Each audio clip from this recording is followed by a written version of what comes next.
Welcome back to the channel, guys. Continuing Spooky Month, we return to the world of dinosaurs, as today I talk about Dino Crisis 2. A quick recap of the first game. Our protagonist Regina and the members of SORT infiltrate an island in search of a missing scientist named Dr. Edward Kirk. Dr. Kirk has invented Third Energy, a new power source that can be used to solve the energy crisis of the future of 2009. Or it would have had Dr. Kirk not faked his own death and allied with a foreign government in order to use it as a weapon. On the island, you'll find the bodies of its previous inhabitants and eventually discover it's overrun with dinosaurs. Turns out Third Energy comes with the nasty side effect of opening up time portals, causing dinosaurs from millions of years ago to flood into the present. After killing most of the dinos and bombing the rest back into extinction, Regina and her team capture Kirk and escape into the sunset. Dino Crisis 2 takes place roughly a year after the events of the first game. Continuing Dr. Kirk's work, the government has continued to test and experiment with Third Energy research. Predictably, shit goes south, and this time around, instead of bringing dinosaurs to the present, the research facility and Edward City with its occupants are instead flung into the past instead. Apparently they named the city after Dr. Kirk, which is weird considering he betrayed his government and doesn't show up at all in this game. Just something I wanted to point out. Regina is called back in to help, and teams up with the rescue team TRAT, or the Tactical Reconnoitering and Acquisition Team. Christ, that's a mouthful. How about T-Rex Assault Team instead? Sounds cooler. Creating a time gate of their own, the team heads to the past and try and rescue any survivors. Unfortunately, despite their numbers and superior firepower, almost the entire team is wiped out by velociraptors.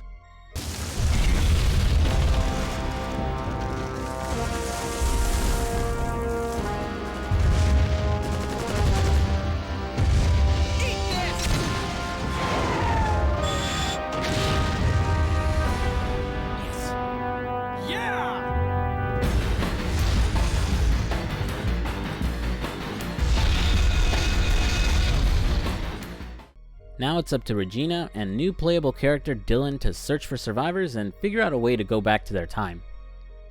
The sequel is a huge departure from the first game in terms of gameplay, abandoning survival horror for a full-on action game. Where the first game was really just Resident Evil with dinosaurs, needing you to manage your inventory, solve puzzles, and mostly avoid enemies, the sequel does the opposite. There's a bigger focus on combat now. Ammo is no longer scarce, so you don't have to worry about wasting your bullets. But more importantly, dinosaurs are a lot squishier and go down in just a few shots. The goal is now to rack up combos and earn extinction points. You increase your combos by killing dinosaurs in quick succession without taking damage between kills, earning you extinction points when you enter a new area, netting a bonus if you manage to avoid getting hurt. Extinction points are the game's currency, letting you purchase new weapons, ammo, and health items at save stations. While these changes make the combat more engaging and fun in my opinion, it has the unfortunate side effect of nuking the difficulty from orbit. Before, dinosaurs could eat up entire bullet clips, and the limited ammo meant you had to be careful not to waste it all. Now you can farm dinosaurs for extinction points, refill your ammo, and get yourself a new weapon with ease. Along with new weapons, you can also use sub-weapons, starting with a machete for Dylan and an electric baton for Regina. These are used to get past certain doors, gatekeeping one character from entering certain areas only meant for the other, but can come in a pinch if you somehow run out of ammo or a dinosaur gets too close. Speaking of our dual protagonists, this isn't like Resident Evil where you choose a character and play as them the whole game. Instead, you'll be switching between Regina and Dylan at key parts. But there isn't anything different to them gameplay-wise outside of some exclusive weapons and being able to enter certain doors. This feels like a missed opportunity, as it would have been interesting to experience different story beats playing as one character as opposed to the other. Or maybe like Resident Evil 2 where you play half the game as one character and your choices affect the gameplay for the second character. The graphics have also changed for the sequel, ditching the 3D backgrounds and instead returning to pre-rendered backgrounds like Resident Evil. I'm a bit mixed about this choice, as the 3D backgrounds help differentiate it from Resident Evil, and here the pre-rendered backgrounds don't look bad exactly, it just feels lazy. Like they had to rush out the game but didn't want to build all these 3D assets. That said though, there is a much bigger variety in environments now compared to the first game. You'll be traveling through luscious jungles, devastated military barracks, underground lava caves, and even some decent underwater segments. With the new environments, we get new dinosaurs as well. The usual velociraptors are back, but now we have the tiny, poison-spitting oviraptors who are fast and can easily gang up on you. The huge and surprisingly agile Allosaurus, who's almost like a mini-boss in the way it soaks up damage and can only seriously be hurt when attacked from the sides. The weird mole-like Inostransevia, which like the Allosaurus can soak up damage unless you manage to shoot it while it's on its hind legs, or knock it on its back with a certain sub-weapon. And the terrifying fish-like Mosasaurus, which stalks you in the claustrophobic underwater areas. Seriously, I hate these guys. They have an obnoxious habit of ambushing you from off-screen, making it tough to combo them unless you know when to shoot. Puzzles have unfortunately been completely abandoned. While I did consider them brain dead in my review of the first game, at least they were there. Here, they're replaced with new gameplay segments, including a turret section on a boat, shooting pterodactyls and plesiosaurs, a turret section on the back of a jeep, trying to outrun angry triceratops, and a segment where you'll trade between Regina and Dylan, shooting a signal flare to rain down artillery fire on some Allosauruses. The game's story is similar to the first, with having to unravel the mystery of what happened and trying to find survivors, but it gets a lot more confusing. As Dylan travels through the jungle area, he'll encounter a possible survivor dressed in black. However, they don't stick around and run away from him instead. Later on, when you're given control of Regina, she'll have a run-in with the same group of survivors dressed in black. However, they're immediately hostile, firing exploding mines at Regina? Yeah, I'm not quite sure what the hell they're shooting. She manages to avoid their attacks and ends up apprehending one of them, a young blonde girl. She's not very cooperative, or very chatty for that matter. After meeting back up with Dylan, the pair will take the girl back to their patrol ship. Unfortunately, while they were gone, it was ransacked. Looks like the girl's friends tore it to pieces, damaging the patrol ship's battery, but more importantly, breaking their time gate, now stranding them in the past. The plan is now to get to the main Edward City settlement and hopefully find something that can get them back home. Before leaving to find a battery, Dylan has a weird encounter with the blonde girl, as she's very touchy-feely with him and seems to almost recognize him. After retrieving the battery, the girl is now gone. Apparently Regina wasn't guarding her at all? Great job, Regina. Good stuff. Crossing the water and using a turret to take care of plesiosaurs and pterodactyls following them, the two reach the gate to Edward City. The gate's locked though, so Regina will head to the 3rd Energy Research Facility in hopes of finding a way inside. Not much to this place, just more dead bodies and dinosaurs. Regina will get a lead on the key though. Unfortunately, she'll have to travel into an underwater maintenance area to find it. This is probably one of the better water levels I've played in a 3D game, mostly because Regina isn't slowed down at all underwater and gets some extra maneuverability thanks to a jet jump she can use. There also isn't any kind of crazy puzzle or mechanic I have to learn either. It's just the same find a key to go to the next area of gameplay I've been doing above ground. The only real downside to this whole area for me is the boss fight with the large Plesiosaurus. It'll circle around the area, biting at you before swimming away. The problem is, despite its size and the game's auto-aim, it's seriously annoying trying to hit this guy. The idea is you have to climb higher up in order to get a better shot at him, but the underwater platforming is awkward, and this bastard will send you back to the bottom if he hits you while you're jumping. Once it's dead, Regina takes an elevator back up to the gates of Edward City, switching control back to Dylan, who can now enter. Things are pretty bleak as he travels through the desolated city, fighting more dinosaurs and traveling through a lava cave for some reason. After a turret section against some angry triceratops, Regina ends up driving their jeep off a cliff. The pair survive the crash but find themselves surrounded on all sides by raptors. Things look bleak until some unexpected help arrives in the form of David. You know, this guy.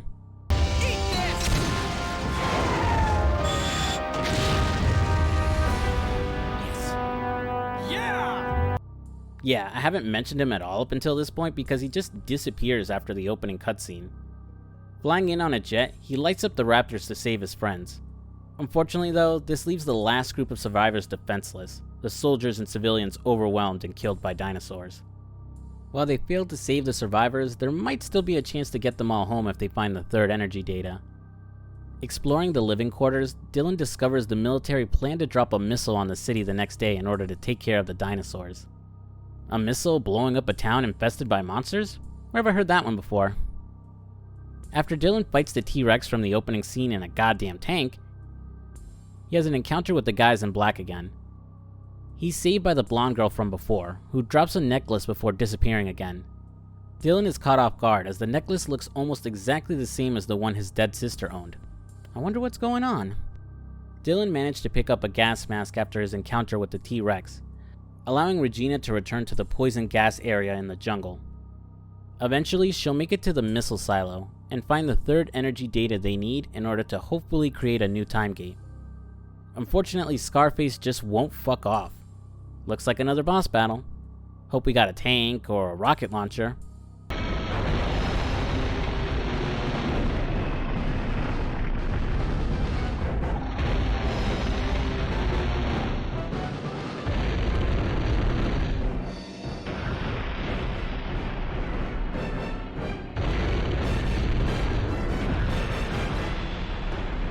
Or not.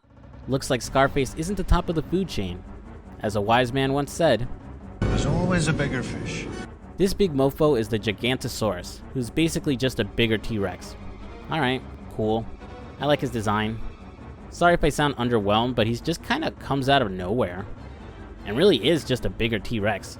Maybe if he was some escaped deformed dinosaur experiment or something, I'd be a little more impressed.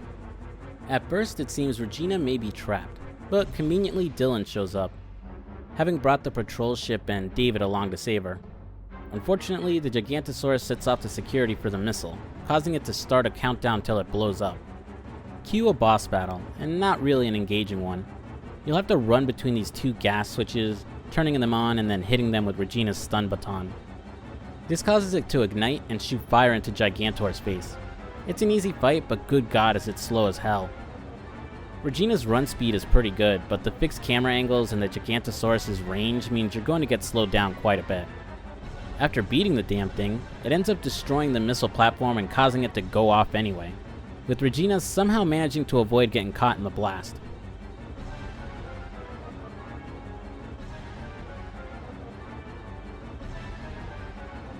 Escaping the jungle, the trio briefly have to unlock a gate in order to proceed. Unfortunately, David ends up getting killed while protecting Dylan. I'll save you, bro!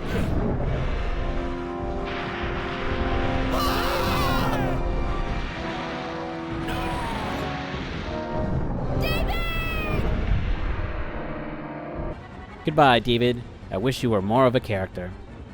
Back in control of Dylan, he ends up finding the blonde girl again, who leads him to some secret facility. Here we get a massive exposition dump, courtesy of this hologram of an old man. To sum it up as best I can, it turns out Edward City was sent millions of years into the future, not the past. The original third energy incident somehow created a crack in time, something people from the future realized would erase humans from existence. So they decided to take the dinosaurs displaced from the third energy time gates and send them to the future till they could take them back to their appropriate time. Not quite sure how that works exactly. Oh, and the old man turns out to be a future version of Dylan from the year 2052. And the blonde girl is actually his daughter, Paula. Confused yet?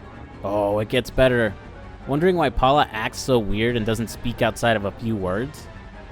The people in black that you've been encountering throughout the game are actually the children who survived the dinosaur attack on the future people. They were put in Venture Bros style learning and healing boots that fixed their injuries and educated them about the world.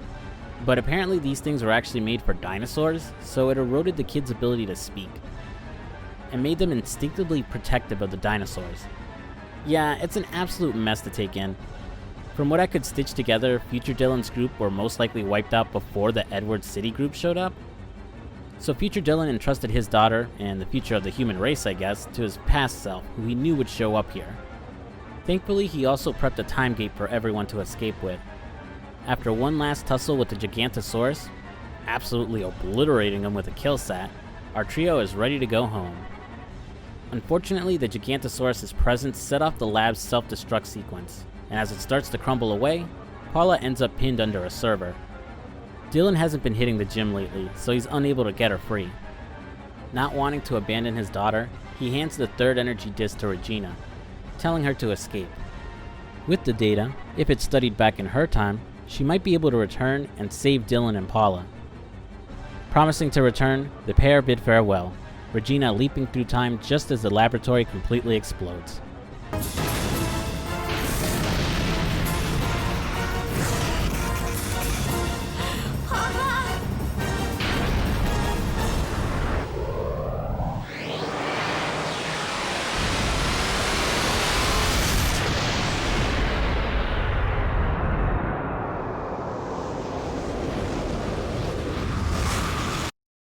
And that's Dino Crisis 2.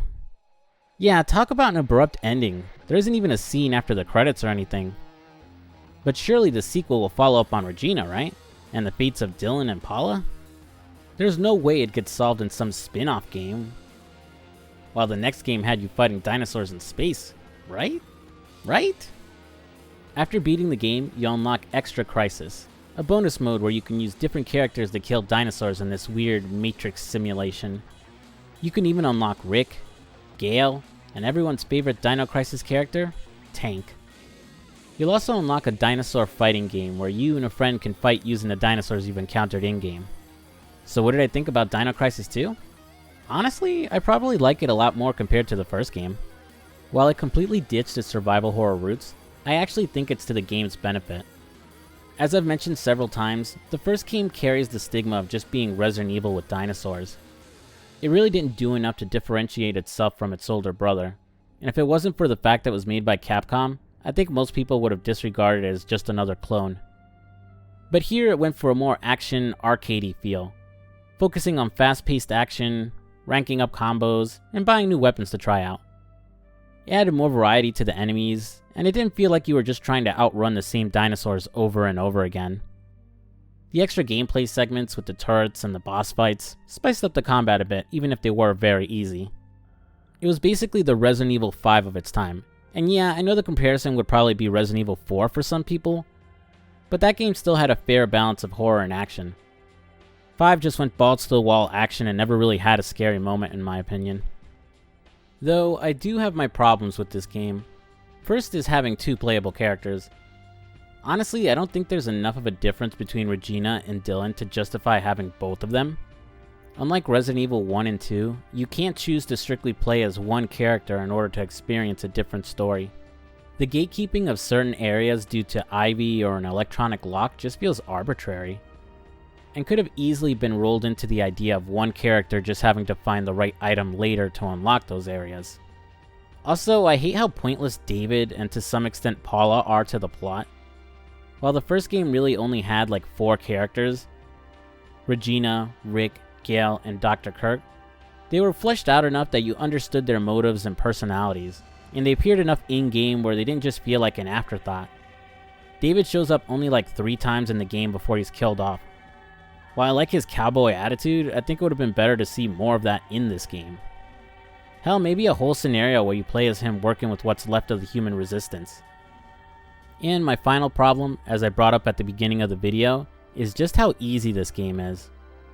Normal mode is pretty much a joke, and if you're looking for a challenge, hard mode is the way to go. It buffs dinosaurs, increases the cost of weapon and health items, and also limits the amount of health items you can carry. But it's still easy to sway things back in your favor by just doing a bit of grinding. But overall, I still consider it a great game and a better sequel to the original game. Its arcade shooting fun and its focus on faster gameplay makes for some brief but enjoyable playthroughs. This recent playthrough coming in just under 5 hours. While I miss the more tense horror atmosphere, I think making it more action focused is just what it needed to step out of Resident Evil's shadow.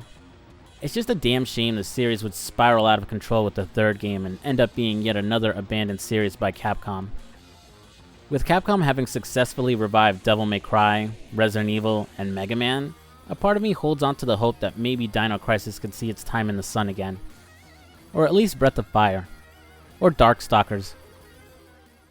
And that's the video. Thanks for watching, guys. This one feels like a little bit of a cheat, if only because it really isn't horror anymore. But I felt it was appropriate since I reviewed the first game last year.